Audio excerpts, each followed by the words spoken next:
What's up, guys? Remington Guys here. Welcome to a Nerd Talk podcast, nerdy talk for nerdy fans. We got a special guest on the show today. We got Erod, the Blockbuster Buster. Hello. Question is, who's your favorite actor and why? Bruce Campbell, because Bruce Campbell was the first actor that I was ever exposed to that never phones it in. When I was growing up, one of the biggest freaking actors that just couldn't be touched. He was just winning awards, making big paychecks, was Kevin Costner.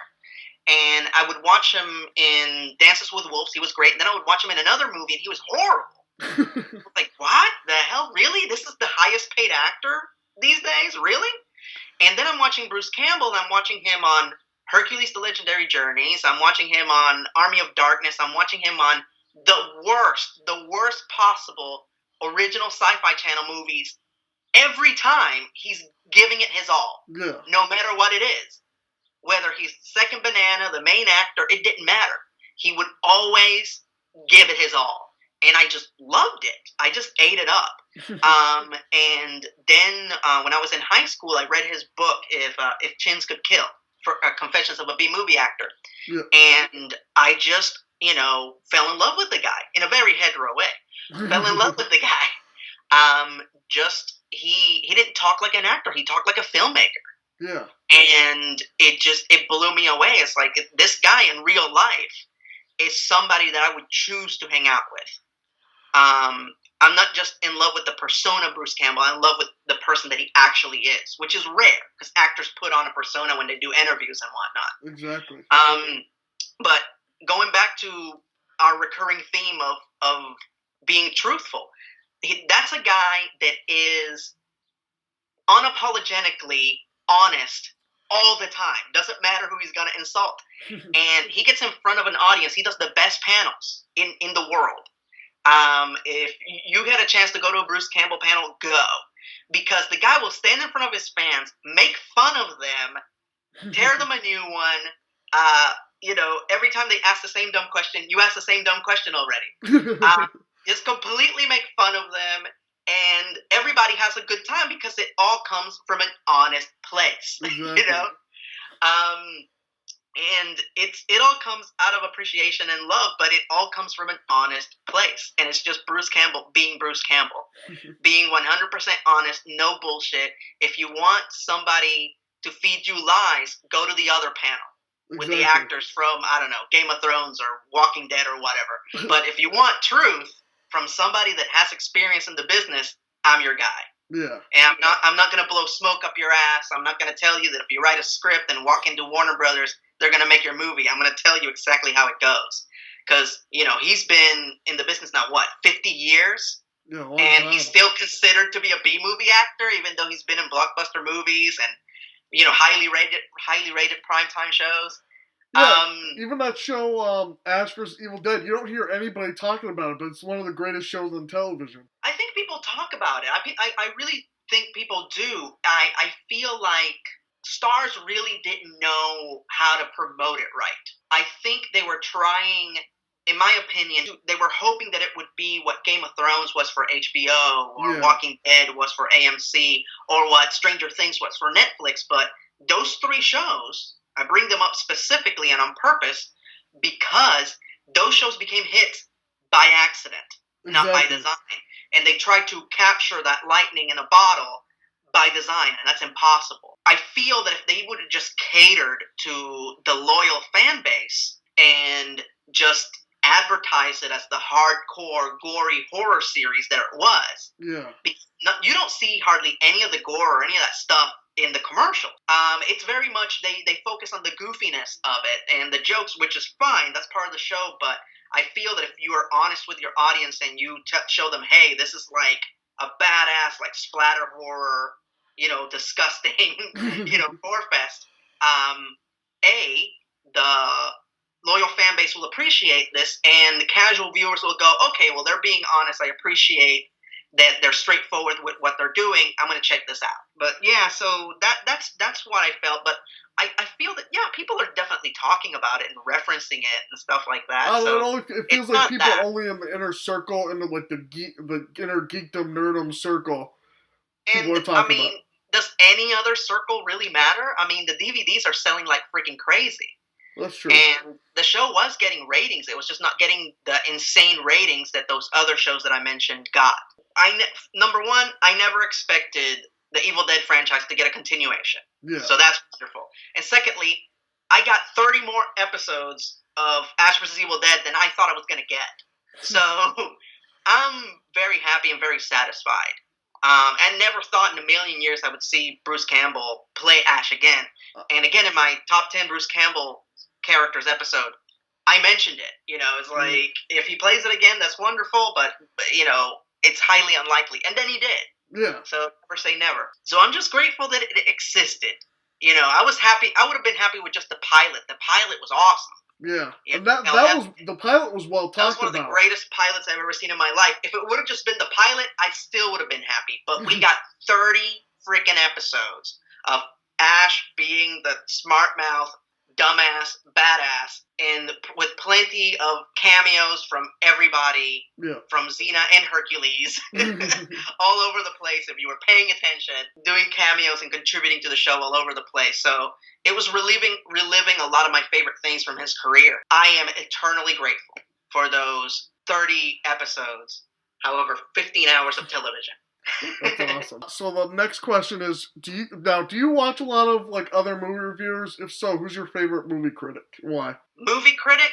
I just don't watch other reviewers that much anymore. I kind of stopped. I'm picking it up again because I'm meeting a lot of new people now because of, you know, the fall of Channel Awesome. Yeah. But so I'm checking their stuff out, you know, see what they got out of respect to them.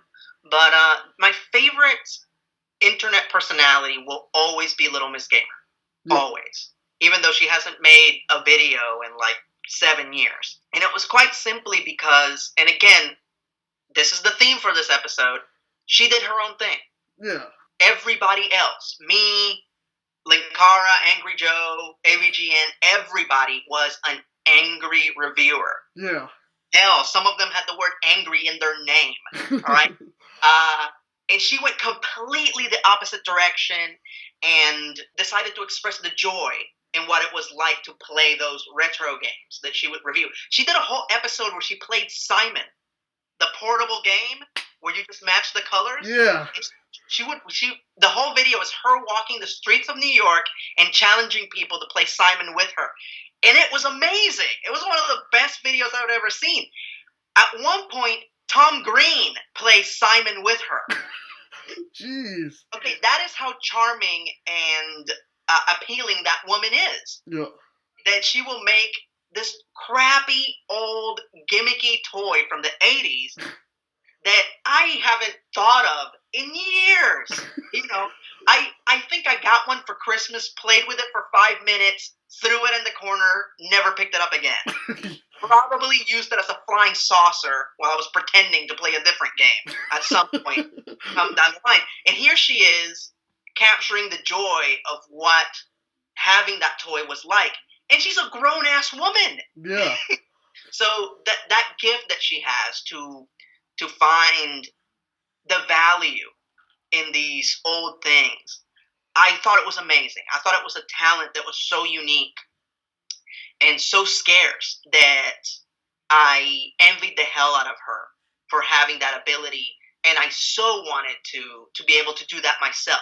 Yeah. And I've gotten some compliments throughout the years that I have managed that on certain videos. That, for example, somebody told me that they saw my Veronica Mars video and they instantly became a Veronica Mars fan. Yeah. And that was one of the highest compliments I'd ever gotten.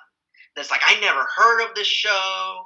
I think I saw an ad for it once, but it was on the CW, and the CW show sucked, so I didn't want to watch it.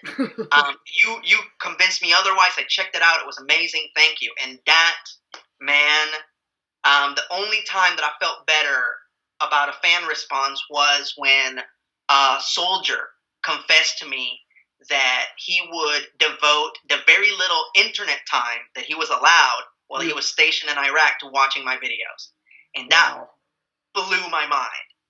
Like, don't you want to watch I don't know anything else. You got the whole internet.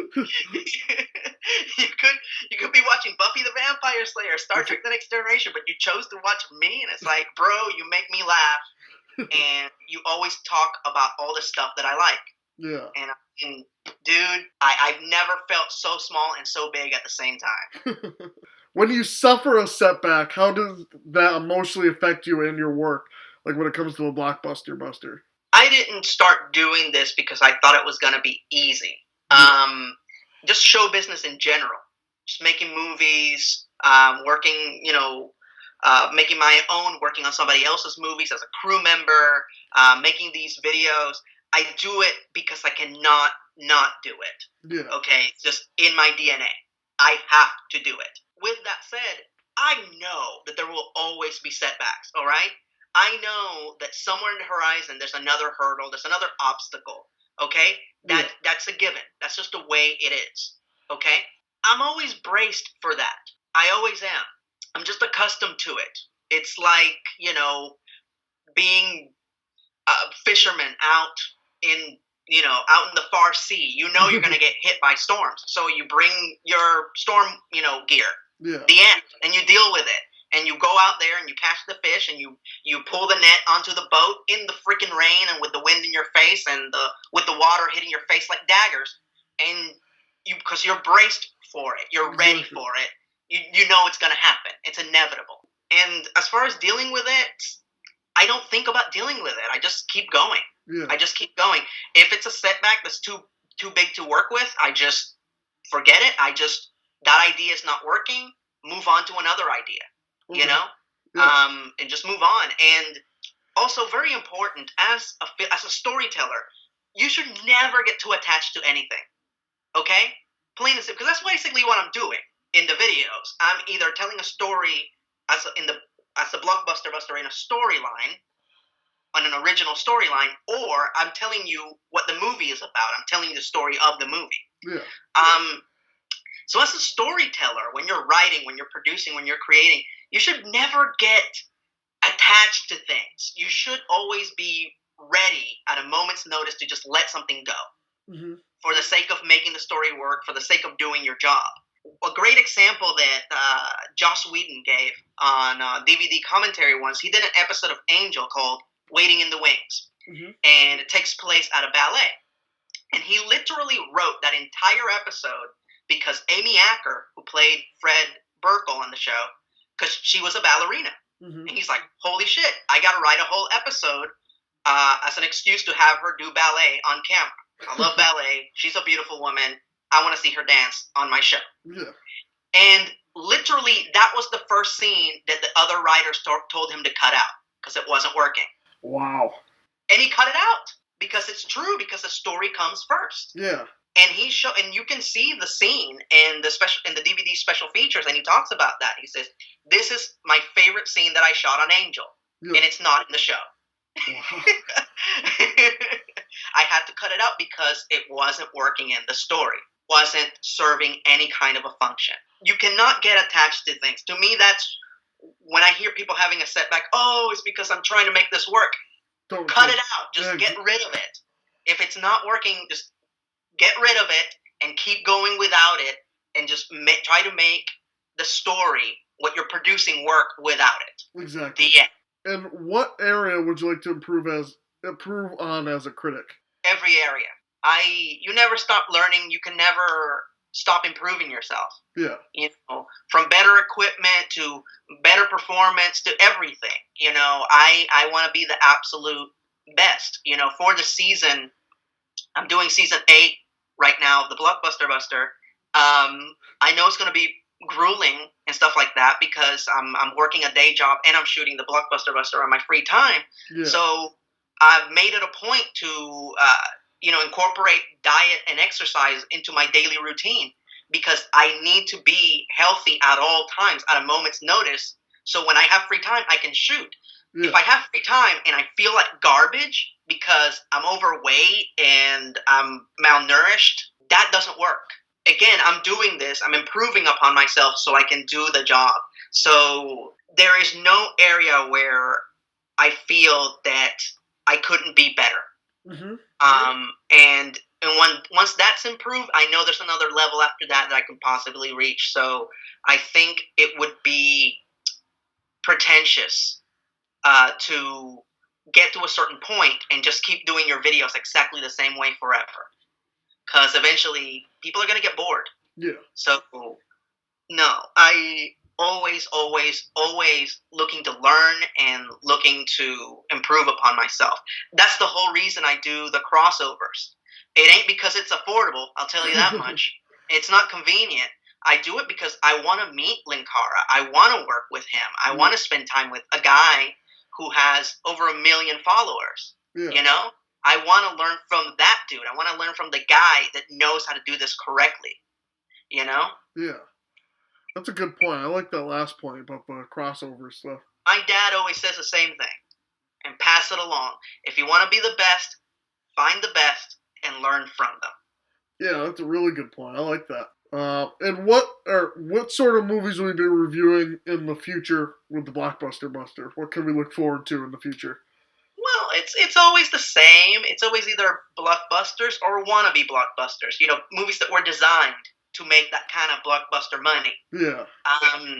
And that usually falls under the category of remakes, sequels, prequels, and adaptations. Yeah. So generally that's what I usually stick to, and I leave all other subject matter for other reviewers. But yeah, so that's what I usually do, because those are, you know, to me, the most fascinating story about a movie is not the movie itself, it's the story behind the movie, how the movie was made, the source material, where it came from, why this is important.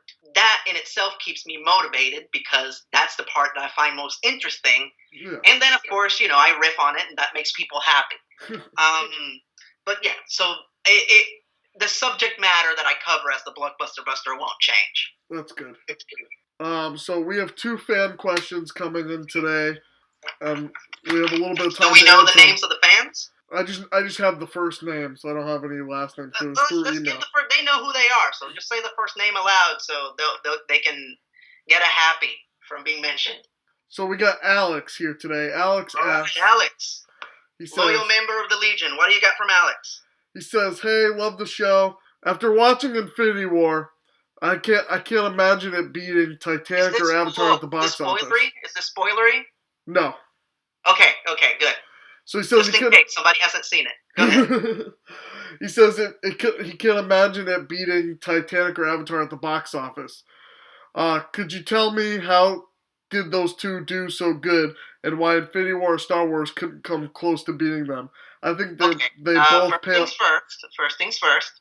Tomorrow, Infinity War already crossed the 1 billion mark in 2 weeks? Yeah. Tomorrow, it will open in China.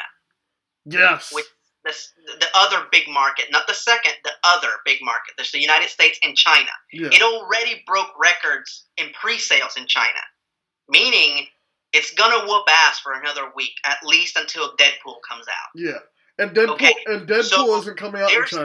There's still a high probability that movie might challenge the king of the world, James Cameron. Yeah. But why did those 2 movies, Titanic, again, going back to your example, everybody else was making action movies in the late 90s. Yeah. All the disaster movies were geared towards men. Mm-hmm. Twister, the Godzilla movie from the late 90s, Armageddon, they were all geared towards men. James Cameron made a disaster movie that was also geared towards women. And newsflash, the ladies outnumber us. That is most definitely a demographic that you should not be ashamed to cater to. Yeah. I don't dance sexily in my videos for my own health. So, yeah, Titanic was both things. It was this beautiful romantic movie, and it was this amazing action movie at the same time. So, of course, that was a massive hit. Yeah. Why was Avatar more successful than that? I'll never be able to explain that to you. I think it's just convenient timing. That just confuses the hell out of me, how he told a story that has been told 1 million times, recycled it and painted it with CG, pooped it out onto a movie screen, and that apparently made over $2 billion somehow.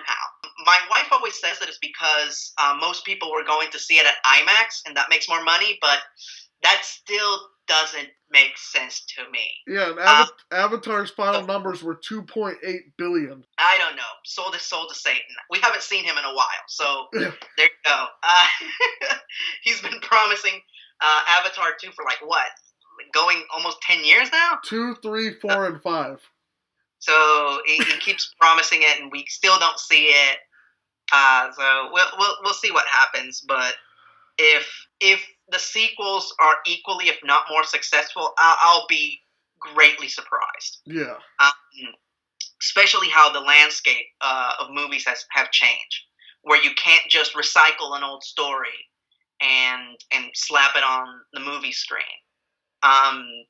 Because Warner's tried to do that with Justice League, and it did not work. Try to recycle the Avengers story. I know. Slap it on, and it did not. Like, people saw right through that. We'll see. We'll see. I know I should know better than to underestimate James Cameron. Usually when he just comes out swinging and comes out with Terminator or Terminator 2, Aliens, and just, conquers, I'm still skeptical about those Avatar sequels. I think Infinity War will conquer Titanic. Now, conquer Avatar, I think there's too much competition going on. Unless China breaks over 2 billion, which it very possibly could. I'm not saying it can't, but 2.8 billion is a huge number to cross. I think it'll get close. I think it'll beat Titanic and get really, really close to Avatar. Avatar came out at a weird time where everyone was just keep going and going and going, and there was no competition for months. That stayed in the theaters for a while. That's before the home video market was as big as it is now. Yeah. I personally still think it has a chance. We'll see after this weekend. Definitely. MoviePass, let me give you a brief description before we go into the question. MoviePass is basically a card you get for $10. You pay $10 a month, and you can see any movie you want once in the theater. Gotcha. Our friend here, Broku, asks... Broku. Right. My brother-in-law has MoviePass and recently has been forced to take pictures of his movie tickets and send to MoviePass to prove that his purchases are not fraud. He gets 1 or 2 warnings if he forgets, and then his subscription will be canceled. I don't want to prove my innocence every time I go to a movie. I'll be going with Cinemia. Your thoughts? So, Cinemia is a little bit more expensive than MoviePass. I think it's like $30 or $40 a month, but you get to see 4 premium movies a month with it. Personally, I like MoviePass. I was paying for MoviePass when it was $30 a month, and you could see one movie one time, and I was seeing movies that in theaters that I never thought I'd ever go see again, like 2001: A Space Odyssey. I get to see in theaters on the big screen. I get to see Jurassic Park on the big screen. I get to see Footloose and Grease and like just a bunch of different movies that you don't get to see in the movie theater that often. So it gave me that extra stuff. I still think it's worth it because the average ticket price near where I live is $14 for an average ticket price. So I still think for $10 a month you get to see one movie at a time. It's still a good deal. What are your thoughts? I don't know. I've never tried any services like that. Yeah. And for many years, I've been living from paycheck to paycheck, so I go to the movie. I literally have to save my money to go to the movie theater, so I have to plan it out. I have to plan out what movies I'm going to see and which ones I don't. Which was the reason why I missed Dread at the movie theater, and I regret that to this very day. So I don't wanna talk on a subject that I am not familiar with. Yeah, I understand. So I don't unfortunately do not have an opinion on this. Okay. I personally always just go to the movies in the morning so I can save money. That's what I do. The $5 movie tickets? Those are the best. Yeah, when you go in the middle of the week, yeah. It's just a bunch of 30-year-old businessmen sitting in a dark room crying over Logan. I've actually met movie critics that way, other YouTube movie critics, was going to those $5 screenings sometimes. So this is from Chris. Chris says he's a big fan. All right, Chris. He has a DC question. DC question. I know these. With all that's been going on with DC lately, and with recent interviews with Cavill and rumors of John Hamm possibly replacing Affleck, is it feasible that they're adopting the continuity-schmontinuity model for Fox? Oh, that Fox has with the X-Men. Keeping what has worked with their DC films and changing what's failed. I don't know what the deal is. The problem is, remember when we talked earlier about how in the film business everybody wants to, put their own spoon in the pot and help to stir the pot? Yeah. And put their own fingerprints on the project? That's the problem with these Warner Brothers DC movies. Yeah. There are too many people trying to run the show. These are movies by committee. Mm-hmm. Okay? Yeah. Now, and of course, the difference in the Marvel movies is that, yes, they bring in all these amazing collaborators to come in and direct the movies, write the movies, create the effects and all that stuff. But at the end of the day, Kevin Feige has the final say. Yeah. The end. Like, he is the central, he's the nucleus of the whole operation. Exactly. Warner's just doesn't have that. That's why they cannot create a cinematic universe. It's just not working. It's not gelling because they don't have that one person managing the whole thing. And at one point they said, oh, we're going to bring in Jeff Johns, Flash writer, Flash TV show producer. He wrote the comic and now he's producing the show. Yeah. Oh, we're going to bring in him. That'll make the fans happy. And this was after BVS bombed. I'm like, guys, it's a little too late. Yeah. On with the critics, by the way. So it's like, they're not planning ahead. They are reacting. Yeah, they're very reactionary. They're very reactive. And this is very frustrating for me because, I'm a hardcore DC fan for most of my life. If you would have asked me if I preferred DC or Marvel, I would have told you DC. Never in a million years would I believed you if you would have told me that at one point in my life I would be more excited about Ant-Man 2 than a Justice League movie. But that's the situation that we're in. Yeah. Where I walked out of Ant-Man, I was like, I can't wait to see the next one. Yeah. And I bring that up because during that movie they showed the trailer to Justice League, and I was like, oh brother, no. Nothing about that looked right. And that's the issue. So, and the other reason why this is so annoying is because they've been making comic book movies longer than any film studio in history. Oh, I know. Since the Richard Donner 1970 Superman movies all the way to now. Let me rephrase that. Successful comic book movies. Yeah. Okay? I mentioned in a video, one of my videos, that the first Tim Burton Batman movie was the highest grossing comic book based movie for 13 years. Yeah. 13 years! That movie, no other movie based on a comic book could surpass it until Sam Raimi's Spider-Man came out. Wow. Okay? So over a decade. Okay, so Warner Brothers, again, there's no reason for them to fail at this, but they are. They're just tripping over their feet. Trying to catch up with a studio that it's barely 10 years old. Yeah. Personally, I think they should just stop trying to make a universe of movies, movies that take place in the same universe, and just do separate fucking movies. Just do separate properties that have nothing to do with one another. Because I think that was one of the things that put Deadpool over so well. The fact that it was so obvious that while this took place in the X-Men universe, it wasn't the same one as the Hugh Jackman, Patrick Stewart one. Exactly. It was so obvious from a Colossus looking different to everything. Yeah. That it wasn't limiting itself with the continuity of these other movies. And it was just refreshing. It was like watching an X-Men universe movie for the first time. Yeah.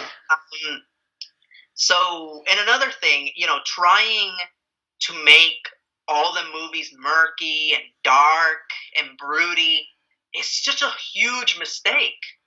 The best part of the MCU movies is that they're all different. Well, funny that you say that. I walked out of Man of Steel. If without me knowing anything about Thor, if you would have shown me Thor: The Dark World and Thor: Ragnarok like side by side, I would never believe that they were sequels. Yeah. I was like, oh, 2 movies with Chris Hemsworth. I like that handsome guy. I'll check this out. I couldn't believe they were sequels because they're so freaking different. They go so out of their way to keep their movies fresh and different and focus on what make each character unique. Yeah. Like, when they announced that they were making a Spider-Man movie for the MCU, Spider-Man Homecoming, I knew for a fact, immediately, I knew they were going to focus on the fact that Peter was the only teenage superhero. Yeah. Without seeing a single trailer. Yeah. Because that's what they do. They focus on what makes that character different from all the others. Yeah. And then the trailer comes out, lo and behold, 90% of the trailer, Spider-Man's in freaking high school. Yeah. As opposed to the Sam Raimi movies or the Mark Webb ones where he's in high school for like 2 minutes and then he's out. Yeah. Then he graduates immediately. Yeah, if they want to make those DC movies work, they need to stop with the unified, cohesiveness, the connective tissue between the movies is not working. Yeah. And they need to concentrate on the uniqueness. Anytime they've ever done a universe in anything, it's worked for the same reason that I mentioned earlier, because they have one person overseeing it. Yeah. Okay? The CW, right now, why does that shit work? It's corny as hell. It's goofy as hell, but it works. Yeah. All those shows take place in the same universe because there's one guy, Greg Berlanti, overseeing the whole freaking thing. Every single show. Mm-hmm. He doesn't write them all. He doesn't direct them all. He's not on set every day. No. But he's one guy overseeing it all. The DC animated universe. From Batman the Animated Series to Justice League Unlimited. Yeah. One man, Bruce Timm. Okay? So, and these last 2 examples, Warner Brothers. Okay? This is happening in their house. They don't even have to go across the street to see examples of this. Yeah. Again, it's just the saddest, most insane situation. Every time I think of how much money they burnt trying to make this experiment work, it's just so sad. It burns my ass that something that works so well on television, they can't make it work at a larger scale in the movies where they only have to tell one freaking story at a time. Exactly. Anyway, so there you go. Yeah, it's funny that you said it, because when I walked out of Man of Steel, the first thing I thought goes, man, that would be a good superhero movie if it was any other superhero but Superman. If it was, that's a really good summation. I like that. Like, that was just the first thing that came to my head. Let me tell you something, because usually when you walk out of those big blockbuster movies, it's just a feeling of euphoria. And, like, you hear everybody. You hear 80-year-old men and 10-year-old children going on about their favorite parts, you know? It's such a good vibe. And walking out of Man of Steel, it was just quiet. It was like we walked out of a funeral. Exactly. It's like we buried Superman and Zod that day. It was just so somber, and and that is the saddest, most melancholy video that I've ever made, because that's literally how I felt, and I couldn't shake that feeling. Yeah. No matter what. So, Man of Steel made me sad. Batman vs. Superman depressed me, and then Suicide Squad just pissed me off. Suicide Squad, I had a different reaction. Me and my nephew who's not a critic, we literally sat in the theater and laughed the entire time because we couldn't take it seriously. We couldn't take that movie seriously from the moment it started. We knew it was like, no, this is just something you just sit back, eat your popcorn. Gone with you guys. I should have gone with you guys, because I sat in front of that movie like a toddler with his arms crossed and his mouth shut, refusing to take his medicine. That was very much my attitude watching that whole movie from start to finish. Like, the moment it started, and it was just a cornball fest, and with the Flash cameo and all that. Oh, Lord. Captain Boomerang's unhealthy obsession with plush ponies. And, oh, my God. It's just, it brought a fire out of me that I haven't felt for something fictional in a long, long, long, long time. Oh, yeah. Where, okay, look, you're trying to make this dark and edgy. It doesn't work with Superman. It doesn't work with Superman versus Batman. Okay, here is the franchise where you can go all out and be as edgy as you want, be as dark as you want, and it was the goofiest, most toothless, gutless piece of crap, like commercial piece of crap I had ever seen. Oh, I know. And the fact that Guardians of the Galaxy had more bite, was sad. Yeah. Where that movie was still PG-13, it was still pretty family friendly for what it was. And it still had more bite. It still had more edge than freaking Suicide Squad, a movie literally about the bad guys. And then Joker just gave me a Vanilla Ice feel where he was trying to be cool, but it's like, no, man, just go home. Stop. Yeah, that's the trying too hard Joker, I believe is what people kept referring to him online. I feel like when casting the Joker for Batman the Animated Series, and I don't mean to say anything mean about Tim Curry, but Tim Curry was the original voice. And yeah.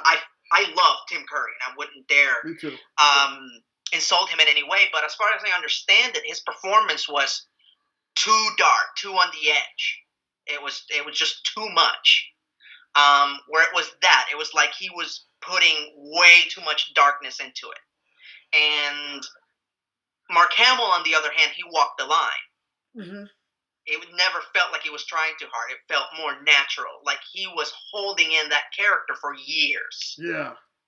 You know what I mean? It's like he keeps getting typecasted in the same role throughout his entire career.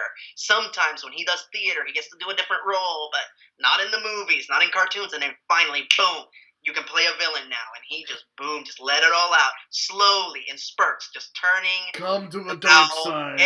Just little by little, in spurts. And it worked. Yeah. And it worked. And it's that example, unfortunately, with Jared Leto, the character was written wrong and played wrong. Just the end. It was just it was being sabotaged on both ends. They were burning the candle at both ends.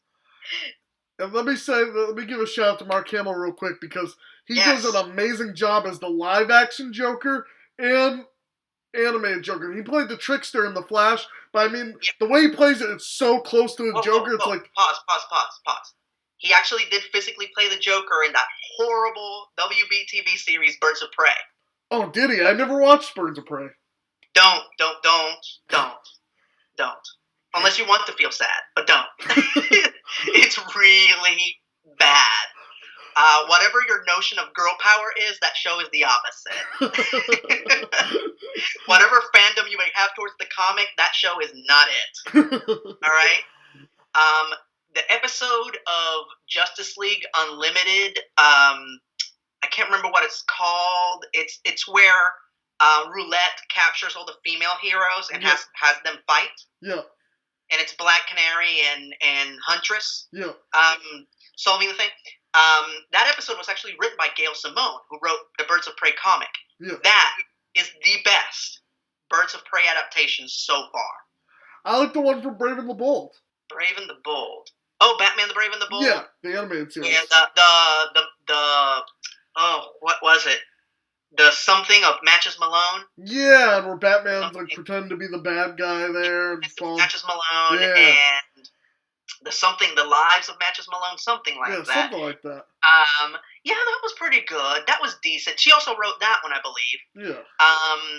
Yeah, that was good. But as far as matching the tone of the comic, because in that episode, I felt like most of them just met and they were just feuding with Catwoman half the time. Yeah. That episode that I'm talking about is that banter, that buddy cop tone that the comic book always captured. Yeah. That as soon as two of the members in the team got along, they added a new member, and it was just a whole new ballgame. Like, I loved it when they added Lady Blackhawk, and she was the fish out of water from, like, I believe the 1930s or 20s. Yeah. And she was just so out of place and so goofy, and she was such a square compared to the other characters. I loved it. I loved that mix. And that episode captured it, like, Black Canary trying to be noble and Huntress, being a lot darker and meaner and wanting to punish Roulette for what she was doing. Yeah. So, yeah, and as far as I'm concerned, that's the best Birds of Prey adaptation. Don't watch the live-action show, Jesus Christ. Don't watch the live action show. I'll take your word for Dana it. something. The actress that played Batgirl, Barbara Gordon, Oracle, amazing. She's an excellent actress. I just felt so bad for her. Like, she was in this really had a good cast. Yeah. Like, they couldn't help it. The fact that they were trapped in a bad show. Mia Sara was playing Harley Quinn, and that could have been a million times better, but it was just written badly. But she's an amazing actor, best known for being in Ferris Bueller's Day Off. She's I love Ferris Bueller's Day Off. She was Harley Quinn. Yeah, it's just an awful show, dude. I cannot emphasize. I hope that Obscurus Lupa does a series of videos on that show. It kind of looks like Charmed. It's right up her alley. It is just a cornball piece of crap that had no business being as bad as it was during that era of television. Yeah, it kind of gives me like the vibe of Charmed, the way I'm looking at the poster right now. You know what? I think you might be right. I openly avoided Charm for years, but it feels that way. But yeah. Charm went on for years. This show went on for like about a dozen episodes. Yeah, 13 episodes, I think. Something. One thing I will give it one compliment. The production design was amazing. Like, Batman shows up in the pilot episode, and the costume looks incredible. Yeah. When Mark shows up as the Joker, and they recreate the scene from The Killing Joke where he walks in and he shoots Barbara. Yeah. And he's dirty in frame, but oh my god, he looks amazing. The Batgirl costume. So the production design was incredible. It was just a bad show, unfortunately. Yeah. A really bad show. New episodes will be posted on dailymotion.com/blockbusterbuster. dailymotion.com/blockbusterbuster. If you're overseas and Dailymotion doesn't work for you, first of all, I apologize. That sucks. They need to fix that. Yes. Secondly, the episodes will be posted a month later on YouTube for you overseas fans. Okay? If that's not enough Blockbuster Buster for you, because of this whole Channel Awesome debacle and the fact that I missed out on it and I wasn't aware of it ahead of time, I am trying to do social media a hell of a lot more than I used to, okay? So if that's not enough Blockbuster Buster content, go to my Twitter page. I at least try to put one positive, funny tweet every day to entertain people, at least once a day, every day. And you can follow me on Twitter at @BBusterBuster. @BBusterBuster. So there you go. And what about your Patreon? Don't forget the Patreon. Become a Patreon right now so you can help produce Blockbuster Buster Season 8. Just go to patreon.com/Erod, pledge $1. That's it. You're a patron. You're a member of the Legion of Badassitude. You get free bonus videos from me that you can't see anywhere else but on the Patreon page. And that's it. All you have to do is pledge $1. You're a patron. You're helping me out. And you get free content and free shirts. Thank you again for being on the podcast. And anybody who emails me or tweets at me, I don't have a problem responding to them unless they are belligerent. Okay? It is not beneath me to talk to my fans. I literally helped a British fan figure out how to find a specific brand of ice cream at Walmart when he comes to the United States for his vacation. Because he was a fan and needed my help. Thank you guys for watching, and until next time, I've been your host, Remington Kai, signing out. See you guys in the next podcast.